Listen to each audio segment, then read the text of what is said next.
तो विद्यार्थियों, हमने पिछले वीडियो में जो है यहाँ पे सूरत में फैले हुए कॉलेरा रोग की बीमारी को लेकर एक उदाहरण लेकर यह समझा था कि लोग जो है वे अपने विचार जो है सरकार समक्ष किस तरह रखते हैं। अब हम यहाँ पे उसमें आगे जानेंगे।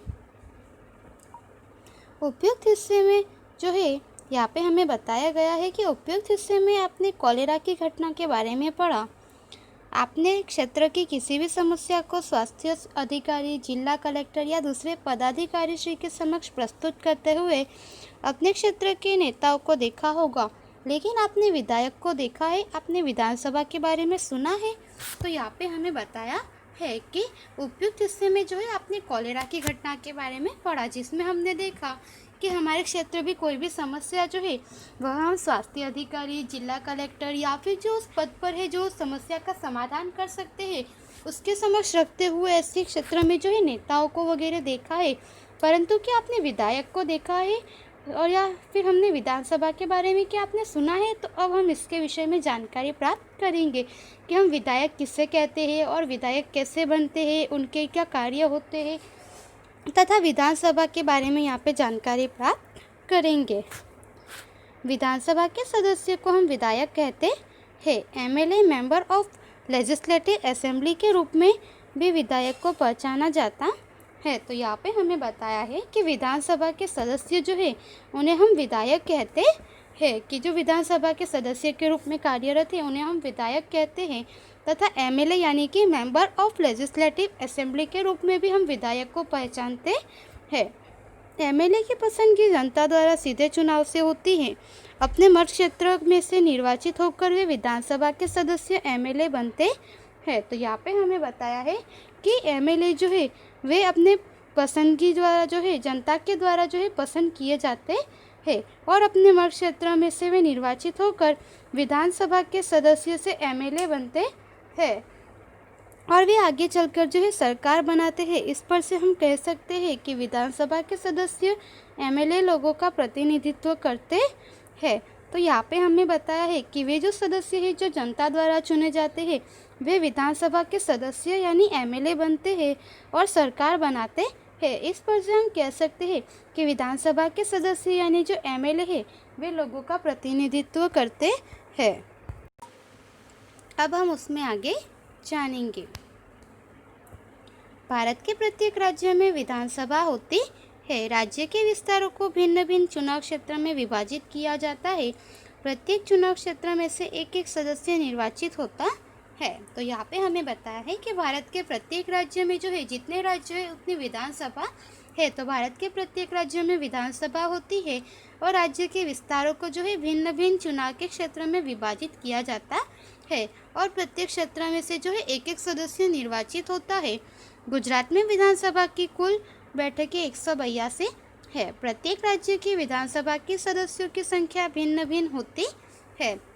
उनकी सदस्य संख्या जनसंख्या के आधार पर तय होती है। तो यहाँ पे हमें बताया है कि गुजरात में जो विधानसभा है उसकी कुल बैठकें जो है 182 है और उसके बाद में हमें बताया गया है कि गुजरात के अपने प्रत्येक राज्य की जो विधानसभा है उनके सदस्यों की जो संख्या होती है वे अलग अलग होती है। प्रत्येक राज्य के विधानसभा में कार्यरत सदस्यों की संख्या जो है एक समान नहीं है और यह जो सदस्यों की संख्या है यह वहाँ की उस राज्य की जनसंख्या के आधार पर तय होती है।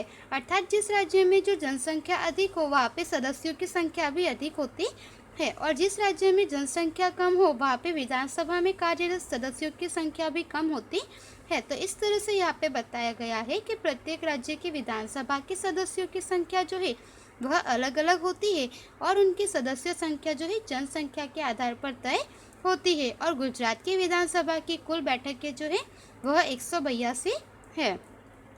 आपको पता होगा कि हर 5 साल में जब चुनाव होता है तब लोग अलग अलग पक्ष से उम्मीदवारी करते हैं। अपक्ष के रूप में भी उम्मीदवारी की जा सकती है। अतः विधायक विभिन्न राजनीतिक पक्ष के तथा कुछ विधायक किसी भी दल के न होकर निर्दलीय होते हैं। गुजरात का विधानसभा भवन गांधीनगर राजधानी में है। तो यहाँ पे हमें बताया है कि जैसे हम जानते हैं कि हर 5 वर्ष में जो है चुनाव होता है और तब लोग जो है अलग अलग पक्ष में से उम्मीदवारी करते हैं या फिर अपक्ष के रूप में भी उम्मीदवारी कर सकते हैं। अतः जो विधायक होते हैं वे विभिन्न राजनीतिक पक्ष के तथा कुछ विधायक दल के न होकर केवल निर्दलीय होते हैं, वे किसी भी दल में जुड़ते नहीं है। और गुजरात का जो विधानसभा भवन है वह गुजरात की राजधानी जो गांधीनगर है वहाँ पे आया हुआ है। तो इस तरह से यहाँ पे हमें जो है विद्यार्थियों आपको चित्र में गुजरात का विधानसभा जो कि गुजरात की राजधानी गांधीनगर में आया हुआ है उसका यहाँ पे आपको चित्र बताया गया है। जो लोग विधायक होते हैं उनमें से मंत्री या मुख्यमंत्री कैसे बनते हैं यह हम जानें। चुनाव के बाद जिस राजनीतिक पक्ष का विधानसभा में बहुमत हो या बहुमत सदस्यों का समर्थन हो उस पक्ष की सरकार बनती है। तो यहाँ पे हमें बताया गया है, जैसे अभी तक हमने विधायक और विधानसभा के बारे में जाना, तो यहाँ पे हम जानेंगे कि विधायक जो होते हैं वे लोग मंत्री या फिर मुख्यमंत्री कैसे बनते हैं उसके विषय में हम यहाँ पे चर्चा करके जानेंगे।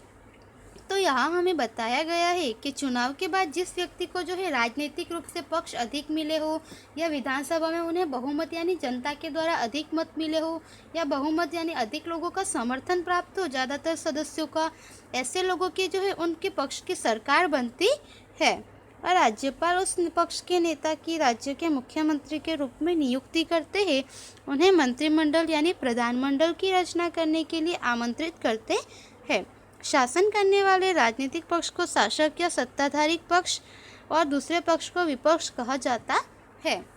तो यहाँ पे हमें आगे बताया गया है कि राज्यपाल उस पक्ष के जो नेता है उस जिसकी सरकार बनी है, जिसको बहुमत का समर्थन प्राप्त हुआ है और सरकार बनी है, उस पक्ष के नेता को जो है राज्यपाल उस पक्ष के नेता को मुख्यमंत्री के रूप में नियुक्त करते हैं और उन्हें मंत्रिमंडल या प्रधानमंडल की रचना करने के लिए आमंत्रित भी करते है। और शासन करने वाला जो जीता है पक्ष, उस पक्ष को जो है शासन करने वाले पक्ष को हम शासक या सत्ताधारी पक्ष कह सकते हैं कि उस पक्ष की सरकार बनी है। तथा जो दूसरा पक्ष है जिसने यहाँ पे लड़ाई लड़ी थी परंतु वे जीते नहीं, तो वे उस दल में जो है वे दूसरे दल में शामिल होते हैं, उन्हें हम जो है विपक्ष कहते हैं।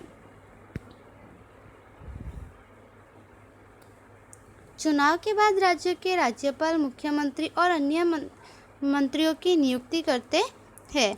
मुख्यमंत्री और मंत्रियों का कर्तव्य राज्य संचालन में विभिन्न विभाग एवं मंत्रालय चलाना है। प्रत्येक का अलग अलग कार्यालय होता है। तो यहाँ पे हमें बताया है कि चुनाव होने के बाद जो राज्य के राज्यपाल होते हैं वे मुख्यमंत्री का नियुक्ति करते हैं तथा जो अन्य मंत्री होते हैं जो उनके नियुक्ति में रह के कार्य करते हैं उनकी वे नियुक्ति करते है। तो इस तरह से यहाँ पे बताया है कि राज्यपाल जो है वे मुख्यमंत्री तथा मंत्रियों की नियुक्ति करते हैं।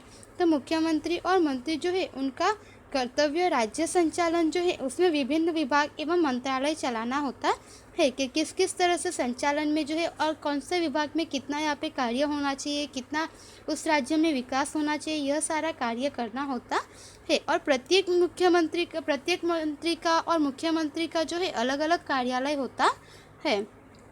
विधानसभा एक ऐसा भवन है कि जहाँ सभी विधायक भले ही वे शासक पक्ष के हो या विरोध पक्ष के हो विभिन्न विषयों पर चर्चा करने के लिए इकट्ठे होते हैं। सरकार में शामिल विधायकों की दूसरी जिम्मेदारी होती है, एक विधायक के रूप में और दूसरे मंत्री के रूप में होती है। तो यहाँ पे हमें बताया है कि विधानसभा जो है जैसे कि हमारे गुजरात में जो है गांधीनगर में विधानसभा है, तो विधानसभा यह एक ऐसा भवन है कि जहाँ सभी विधायक जो है भले ही वे फिर शासक पक्ष के हो या विरोध पक्ष के हो वे सभी लोग जो है अलग अलग विषयों पर चर्चा करने के लिए इकट्ठे होते हैं, जहाँ बैठकर वे लोग चर्चा वगैरह करते हैं कि अब आगे किस तरह से राज्य में विकास के लिए कौन से कार्य करने चाहिए, किस प्रकार से होना चाहिए, यह सभी वे लोग चर्चा करते हैं।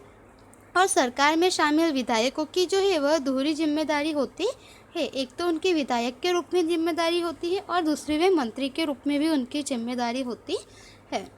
राज्य सरकार का दूसरा अंग कार्यकारिणी है। राज्य की कार्यकारिणी समिति में उसके प्रमुख के रूप में राज्यपाल, गवर्नर, मुख्यमंत्री और मंत्रिमंडल का समावेश होता है। तो यहाँ पे हमें बताया गया है कि राज्य सरकार का जो दूसरा अंग होता है विधानसभा के बाद वह दूसरा अंग कार्यकारिणी है। और राज्य की कार्यकारिणी समिति में जो है उसके प्रमुख के रूप में राज्यपाल जो कि गवर्नर, मुख्यमंत्री और मंत्रिमंडल का समावेश होता है। मंत्रियों के नियंत्रण और मार्गदर्शन के तहत कार्य करने वाले प्रशासनिक पदाधिकारियों का समावेश भी कार्यकारिणी समिति में होता है। मंत्रिमंडल को राजकीय कार्यकारिणी तथा प्रशासनिक अधिकारियों को व्यवस्थापिका कार्यकारिणी कहा जाता है। तो यहाँ हमें बताया गया है कि जो अलग अलग मंत्रियों की नियुक्ति की जाती है, अलग अलग कार्य होते हैं मंत्रियों के, उन मंत्रियों के नियंत्रण तथा मार्गदर्शन के तहत कार्य करने वाले जो प्रशासनिक पदाधिकारी जो है उनका समावेश भी कार्यकारिणी समिति में होता है।